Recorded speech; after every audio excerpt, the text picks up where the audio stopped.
어제 이제 그 윤석열 측 증인으로 조태현 국정원장이 왔는데 본전도 못 주었다, 그죠? 본전도 못 찾고 듣고 싶지 않은 얘기만 잔뜩 들은 것 같아요. 네. 오히려 정확하게 그때 원래는 윤석열은 이제 홍장원 진술 신빙성을 무너뜨리려고 자기가 전화할 수밖에 없었던 이유는 국정원장이 미국에 있는 줄 알아서였다. 근데 그 조태용이 나와가지고 내가 한국에 있다고 분명히 얘기했다고 여러 차례 반복해서 얘기했단 말이죠. 그러니까 홍장원 1차장한테 왜 전화했느냐. 네. 국정원장이 없어서 잘 챙기라고 전화한 것이고 나중엔 격려 전화한 것이다.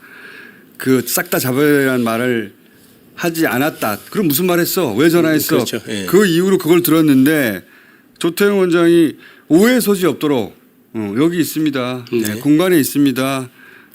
그리고 준비대사하고 송별했습니다. 그 잠시 후에 들어오잖아요. 국무회의 때. 국무회의로 네. 들어오잖아요. 네. 어떻게 미국에 있는 줄 알아? 그러니까 어제는 뭐 보니까 그 바이든 날리면 약간 다른 버전이에요. 그러니까 여기 있습니다에 대한 해석이죠. 예. 여기 있습니다의 해석을 지금 윤석열 측에서는 여기 있습니다를 미국에 있습니다로 해석했다는. 윤석열이 거기 있습니까? 예, 그렇죠. 거기라고 그게 말했다고 하고. 대리인단하고 윤석열과도 약간 얘기가 달라요. 대리인단은 뭐 어디십니까? 그러니까 여기 있습니다. 이렇게 했다는 식으로 질문을 예, 했고. 윤석열은 거기 있습니까? 그렇죠. 아직도 거기입니까? 예. 있다는 거군요. 그러니까 여기란 말 때문에 윤석열은 한 발 더 나아가서 거기 있습니까? 이렇게 얘기했다고 거짓말하는 거죠. 거짓말했는데 예.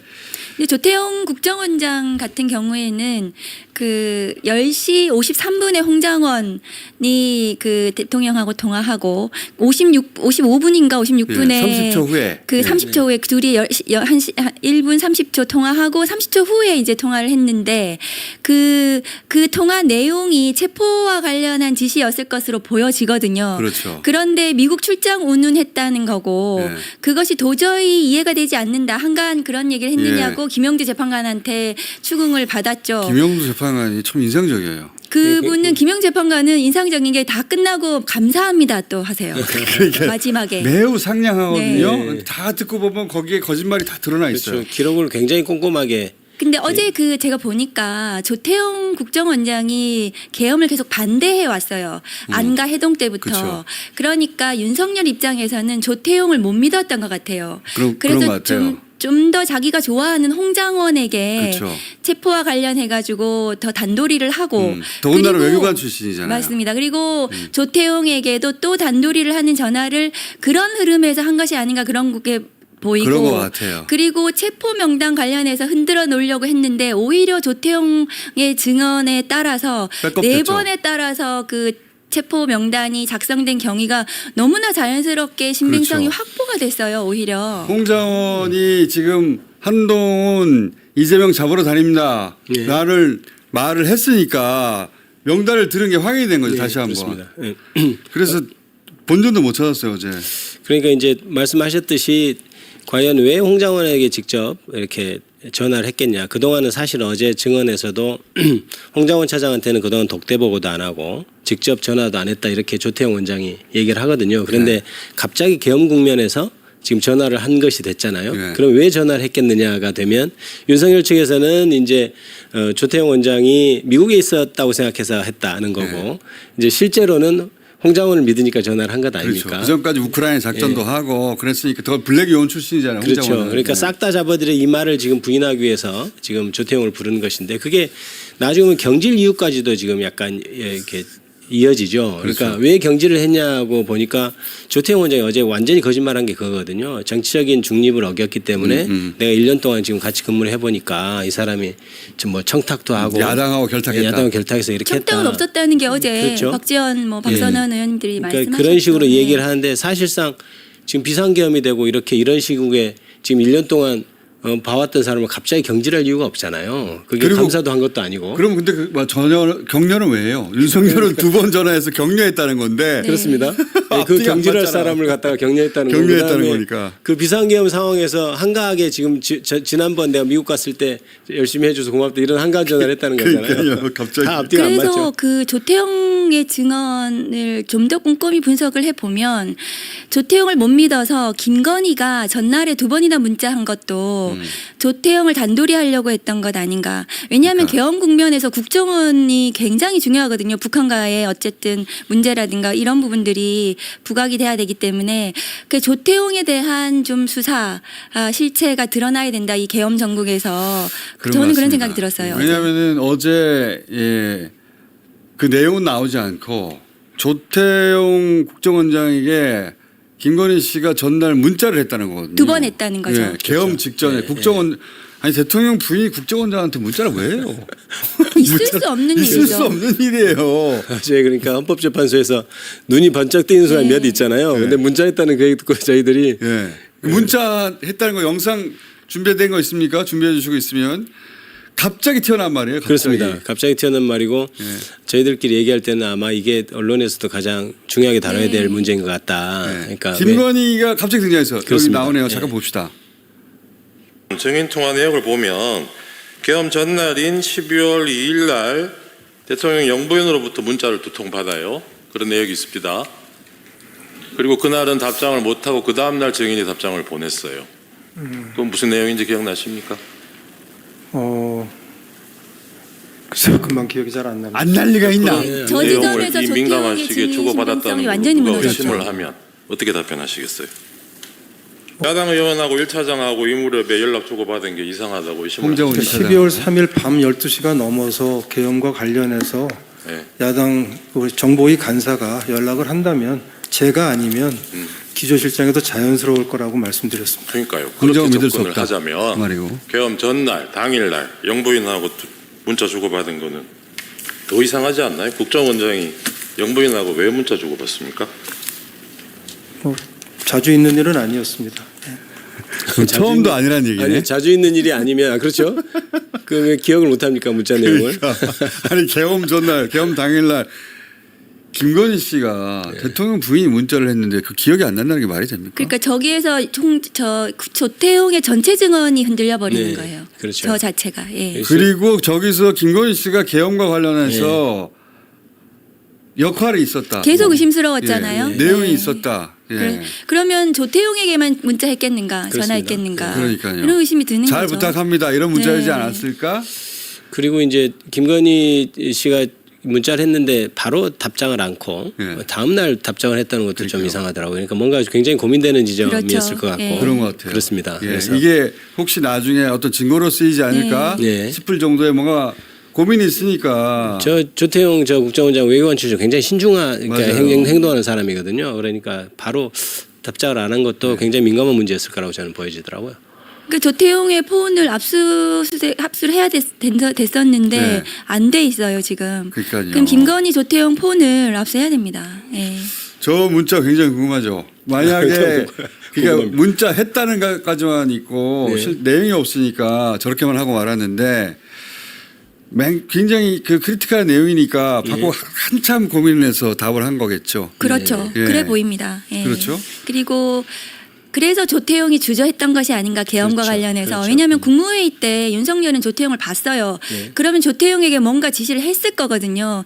그것이 자연스럽지 않습니까? 그렇죠. 그런데 홍장원하고 또 통화를 했단 말이고 그리고 조태용에게 통화를 하고 이런 것들은 국정원을 윤석열이 직접 챙기면서 김영주 재판관이 왜 다른 국무위원은 윤석열이 한 번 통화했는데 당신은 두 번 당신은 왜 통화. 두 번 통화했냐 이렇게 묻기도 합니다. 예. 그런 거 보면은 국정원을 직접 챙기면서 홍장원까지 한 것이 아닌가 그러니까 싶습니다. 미국에 갔다고 착각했을 수는 있는데 처음에는. 처음에는. 근데 바로 아닌 걸 알고. 그렇죠.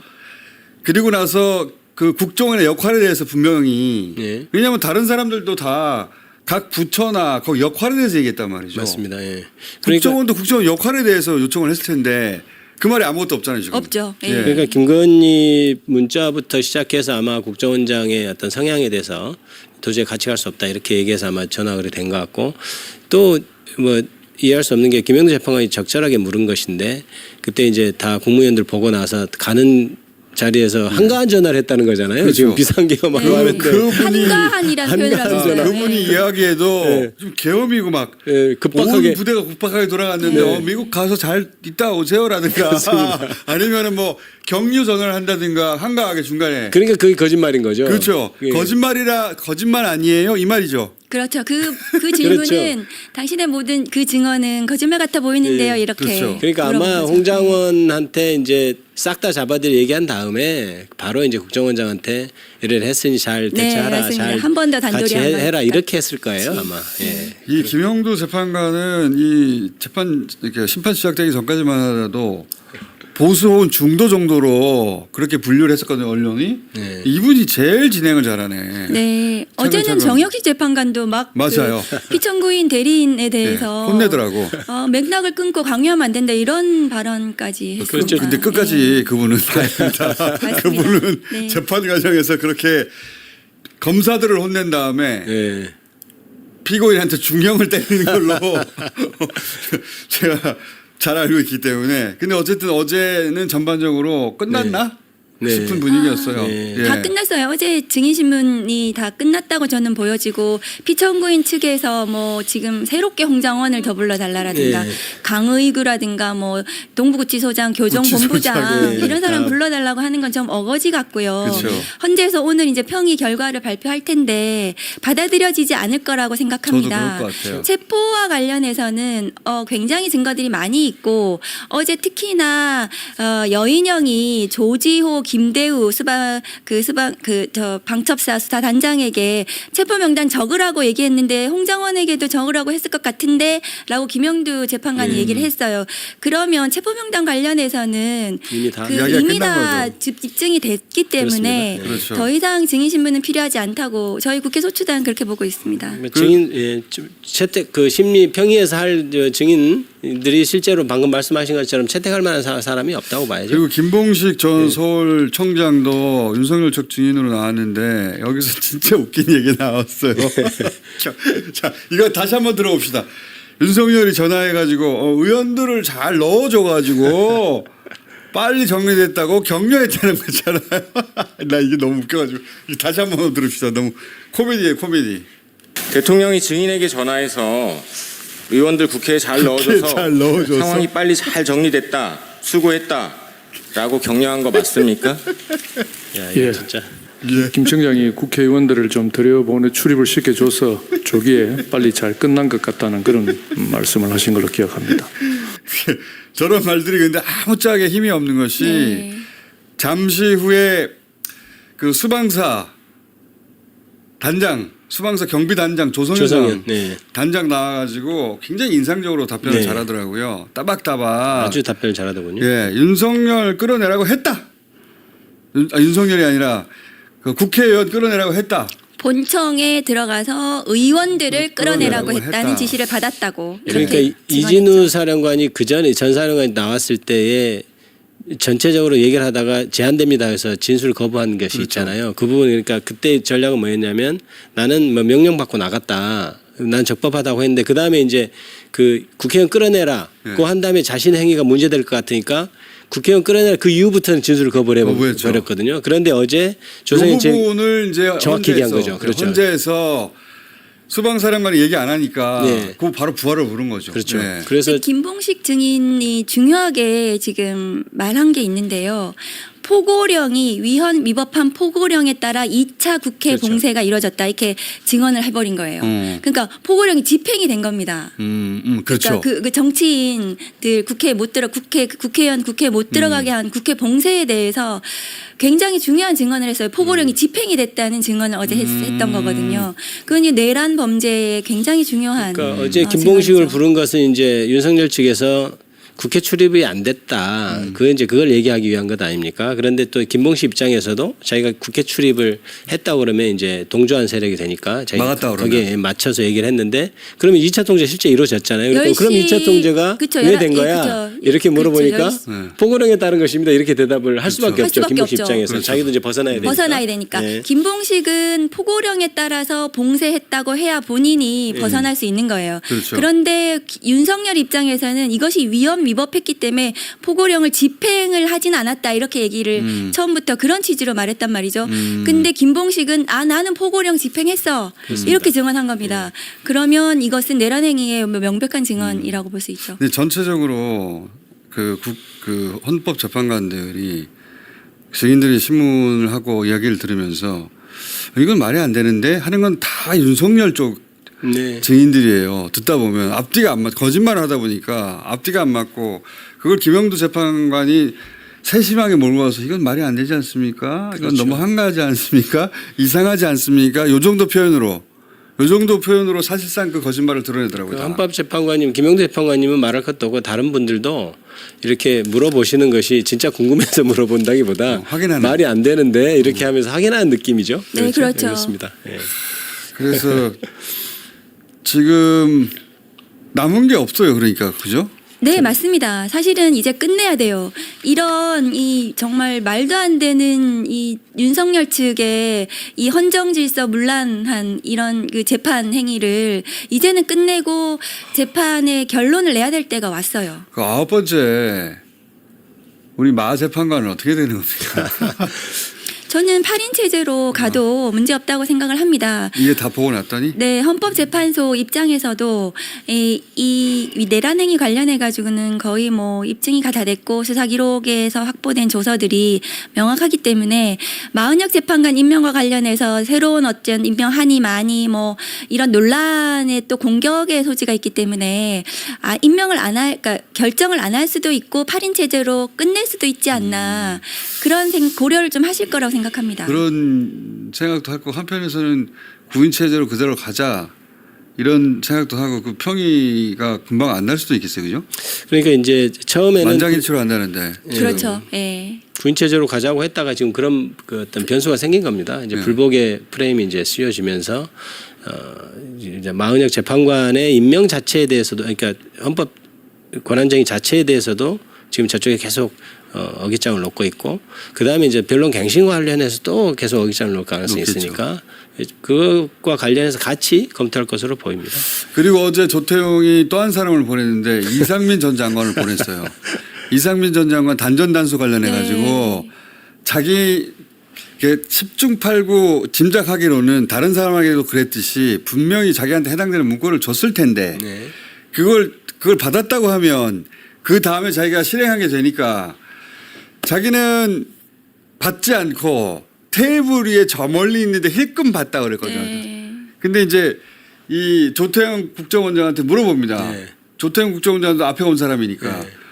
탁자 위에 뭐 문건 있었습니까? 못 봤다. 못 봤다 못서 그 질문의 의도를 조태영 국정원장은 파악을 했는지 못했는지 모르겠는데 네. 이상민 전 장관을 보낸 거예요. 네, 그러니까 굉장히 조태용 그 전 국정원장은 일찍 왔지 않습니까? 그렇죠. 근데 지금 못 봤다고 했거든요. 그러니까. 그러니까 이상민 전 장관 완전히 거짓말한 게 됐죠. 그렇죠. 못 봤다. 자기들끼리도 말이 안 맞는 겁니다 지금. 네. 그리고 다들 국무위원인 줄 알았고 열띤 토론이 있었다고 그랬는데 조태용 그 국정원장도 개헌을 찬성하는 사람은 없었습니다. 네. 네. 네. 근데 사실 A4 용지 관련해서는 재밌는 게 또 이제 최상목 권한대행도 저격한 게 김봉식 증인의 네. 증언이었어요. A4 용지가 펴진 상태였다. 뭐 이런 맞아요. 얘기라든지 그다음에 접어서 어쩌고 했는데 윤석열 쪽도 이렇게 어떻게 한 게 뭐냐면은 다 윤석열 그때 대통령이 봤다. 봉지 그 메모 A4 용지 줄 때 이런 얘기도 하고 그랬어요. 윤석열은 또 뭐라 그러냐? 나는 언론에서 봤어요. 그렇습니다. 내용을 몰라요. 그랬는데 이미 그때 김용현하고 같이 있는데 김용현한테 받았는데 윤석열 대통령이 봤다 이렇게까지 얘기해 버렸죠. 김용현 전 장관이 자기가 작성했다고 하는데 문건 그거 작성할 수 없습니다. 그게 아주 간단한 문건인 것 같아도 그 문건의 그 자평, 자간 네. 그리고 그 가운데 정렬 이게 있잖아요. 네. 그 문건을 그대로 전하려면 어려워요. 아 예. 이거 문건 많이 다뤄본 사람이에요. 그렇습니다. 예. 그 대통령실에서 대통령실에 작성했어요. 누군가가 작성을 저도 했다면 그 생각합니다. 누군가가 떠올리죠. 그러니까 네. 지금 도대체 대통령의 최측근이고 김건희 씨하고도 가깝다고 알려져서 한 번도 잘리지 않고 교체되지 않았던 김태효 차장은 도대체 무슨 역할을 했다는 건가? 그 부분이 수사로 지금 안 밝혀지고 그렇죠. 있습니다. 그 부분의 역할이 분명히 있었을 거거든요. 분명히. 그리고 경호처까지요. 그쵸. 예. 그래서 그 수사가 더 진행이 돼야 된다고 저는 생각을 합니다. 그리고 조성현 수사 그 1단장 경비 1단장의 증언 중에서 자기는 이 지시가 군인이라면 도저히 정상이라고 생각하지 맞습니다. 않았을 것이라고 얘기하고 그래서 서강대교를 지나는 김덕규 그 소령에게 네. 대기하라 이렇게 지시를 했고 그리고 자기는 철수와 관련해서도 특전사 지금 철수하고 있으니까 철수하겠다고 했다는 그러니까 국회에 직접 나갔던 이 영관급들 장교들이 이 계엄을 내란을 네, 멈췄다는 맞아요. 것이 어제 증명이 그러니까 됐죠. 어제 조성현 증인의 증언에서 이렇게 유의미한 것은 철수 명령을 먼저 들은 것이 아니다. 이제 그렇죠. 이런 말이었고 그다음에 저는 개인적으로 약간 뭉클했던 것이 저희가 보호해야 될 시민들이 우리의 행동을 막는 것을 보면서 의아했다. 이제 이런 얘기를 하는 것을 보면서 아무튼 참 군인이구나 이런 생각을 좀 그러니까요. 했습니다. 아니, 네. 군인을 못 보다가 요새 군인 네. 참군인 어디 갔나 하다가 이런 사람들 보니까 참 고맙더라고요. 저는. 네네네. 저런 사람들이 군인이구나. 그리고 정말로 시민들 때문에 진입을 못했다는 게 또 네. 어제 드러났죠. 시민들 너무 많아가지고 혼잡했고 그래서 못 들어갔다는 게 나왔고 그리고 중요하게는 이제 국회의원 끌어내라는 그 지시 관련해서 구체적이고 명확하게 증언한 것이 자기는 그것이 부당한 것 같아서 다시 한번 특전사령관하고 검토 재검토해 네. 달라고 이진우에게 얘기했고 그 이진우가 국회의원 끌어내라고 했는데 그건 네, 아닌 것 아닌 같습니다. 것 같아서 다시 고민하다 제고해달라. 다시 제고해달라고 네. 했다는 거죠. 그랬더니 이진우가 그러면 특전사에서 끌고 나올 테니까 통로를 확보해줘라 이렇게 그렇죠. 바뀌었다니 이 진술은 굉장히 자연스러웠거든요. 그렇죠. 그걸 가지고 시비 걸었는데 말이 바뀐다고 네. 그랬더니 이 정영식 판사가 뭐가 이상하냐고 그렇죠. 그 윤석열 변호인을 질타했죠. 그렇죠. 저도 제가 현장에 있을 때도 부당하게 보였던 게 딱 그 문단만 가지고 질타를 하는데 사실 위에 얘기를 읽어보면 맥락상 그렇죠. 자연스럽단 말이죠. 자연스러운데 이제 그래서 정혁 재판관이 어제 그러니까 정영식 망해라. 재판관이 질타를 한번 했는데 저는 끝까지 마지막 순간까지 네, 맞습니다. 부인까지 갔으면 하는데 헌재가 어떻게 판결할지 전할지 모르겠어요. 만약에 헌재가 판례로 간다면 좋은 점은 2월 말에도 결론 날 수 있는 거잖아요. 지금 그렇게 할 수도 있는데 지금 최종 변론기를 안 잡으셔가지고 하루 잡아야죠. 예, 최종 하루 조금 변론기를. 더 잡을 수도 있고 사실은 안 잡을 수도 있어요. 네. 최종 변론기일이 꼭 필요한 건 아니어서. 근데 이제 계속 문제를 삼으니까 다음 주에 28일 날 이제 증거와 관련한 서로 간의 증거 설명을 설정하고. 하고 끝내고 증거에 대해서는 모두 끝나고 최종 변론기를 하루 정도 잡으면 20일 정도 그렇죠. 더 잡을 18일, 수 20일 있으면 될까요? 그러면 한 박근혜 때는 11일 후에 선고했고 노무현 전 대통령 당시에는 14일 후에 선고를 했습니다.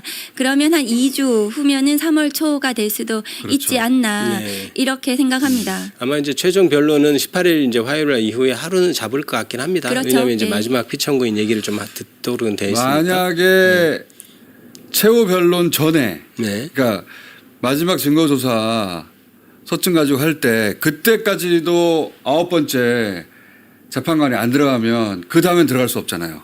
그렇죠. 이제 그러니까 변론 물론 종결 후에 들어가게 되면은 그건 안 되잖아요. 모양새가 좋지 네. 않고 그것은 또 다시 또 재개해야 변론 되는 재개를 문제가 해야 있어서. 됩니다. 그러니까 그러면은 이번 주에 사실상 네. 이 9번째 재판관에 대한 헌재 결정이 있어야 되는데 있어야 됩니다. 그죠. 그래야 시간상으로 오늘 결정이 있어야 되는 그렇죠. 거죠. 그렇게 해서 한 1주 혹은 2주 연기될 수 있는데 지금 3월 초라고 하셨는데 그러면 3월 둘째 주나 셋째 주 될 수 있지만 그럼 9명 체제가 되면 그 정도 피해는 있는 거죠. 그렇죠. 그렇죠. 그렇게 네. 있죠. 늘어지는 피해가 좀 있을 거고요. 그렇죠. 예. 어제 그리고 인상적이었던 것은 뉴스 김어준 총수 뉴스공장이 예. 그동안 서면으로만 계속 나왔는데 난 영상- 실제로 영상으로 떡하니 나와가지고 나도 깜짝 놀랐어요. 아니, 드디어 영상으로도 등장했다. 제 이름 진짜 많이 등장했거든요. 거기서 헌재에서 헌재 심판할 때 여론조사고 딴지일보 엄청 많이 등장했는데 혹시 영상 있으면 잠깐 봅시다. 근데 깜짝 놀랐네. 갑자기 윤석열 측에서 이걸 틀어요. 김어준의 뉴스공장을 재생 부탁드립니다. 통화는 국정원 1차장과 방첩사령관이 하는데 방첩사령관이 말해주는 걸 헌재에서 이걸 들었어요. 1차장이 뭐라고 누구 하니까 공무 수행 여기서 중이에요 제가. 비서가 받아 적은 거야. 받아 적은 그 메모입니다. 그때 윤석열이 웃었어요. 그 네. 장면에서 웃겨요. 왜냐면 맨 마지막에 내가 방첩사령관 딴질보 보는구나. 방첩사령관이 딴일보 보는구만. 네, 여기까지. 지금 이 메모의 작성 네, 경위에 대해서 웃었습니다. 웃고 혼자의 있어요. 박선원에 대해서 자, 하여튼 그런 신 스틸러가 있었습니다. 저도 보다가 뭐야 이거는 하고 헌재 재판에 참여하신 거죠. 네. 제가 이름으로 진짜 많이 참여했습니다. 네. 그렇습니다. 이번 개헌 국면에서 아주 헌재 심판정에서 제 이름이 진짜 많이 등장했어요. 깜짝깜짝 놀라요 그때마다. 네. 아니 내가 헌재 탄핵 심판에서 이렇게 이름 많이 불러야 되나? 근데 윤석열은 계속 여론조사 꽃은 아니라고 그러니까요. 계속 그 얘기도 안 계속 보냈고 하고. 자기는 가지 말라고 했다고 계속. 윤석열이 아니라고 하는 거는 정반대거든요. 네. 굳이 그 말을 하는 정색하고 하는 예. 말이죠. 문제가 네. 되니까 그러니까요. 정색하고 아니라고 하는 거죠. 그 문제가 되는 것은 저는 거기에 여론조사 꽃에 보내라고 한 사람을 보호하는 거라고 봐요. 예. 예. 네. 누군지 짐작이 갑니다만. 그러니까 저는 그래서 그 사람이 여론조사 꽃을 선정했구만. 네. 그리고 그 이- 사람이 옆에서 아니라고 그래 이 이런 말 계엄의 하는구만. 기획자가 그럼 그렇죠. 과연 아까- 누구인가? 네. 맞아요. 네, 네. 수사로 밝혀야 될 부분이라고 생각합니다. 김건희 씨가 완전히 빠져 있는데 그리고 이제 윤석열이 굳이 몰랐다고 자꾸 하잖아요. 예. 일부러 윤석열이 굳이 강조하는 것은 정반대입니다. 근데 정말 몰랐을 수도 있어요. 그리고 저는 아니라고 봅니다. 아니 윤석열은 계속 뭔지 모르고 계속 한 것도 보여집니다. 네. 윤석열은 여론조사 꽃을 몰랐을 거예요. 네. 네. 그거는 틀림없어요. 이걸 혼자 기획할 만한 사람이 못 된다 이렇게 생각합니다. 윤석열. 오늘 여기까지 하고 예, 거의 마무리인 것 같습니다. 그죠? 예. 네, 거의 끝났고 예. 그 결론 내야 됩니다. 지금 단계에서는 굉장히 국민들이 힘드세요. 이 상황을 계속 지켜본다는 것 자체가. 예. 자 여기까지 하겠습니다. 감사합니다. 네, 감사합니다. 감사합니다.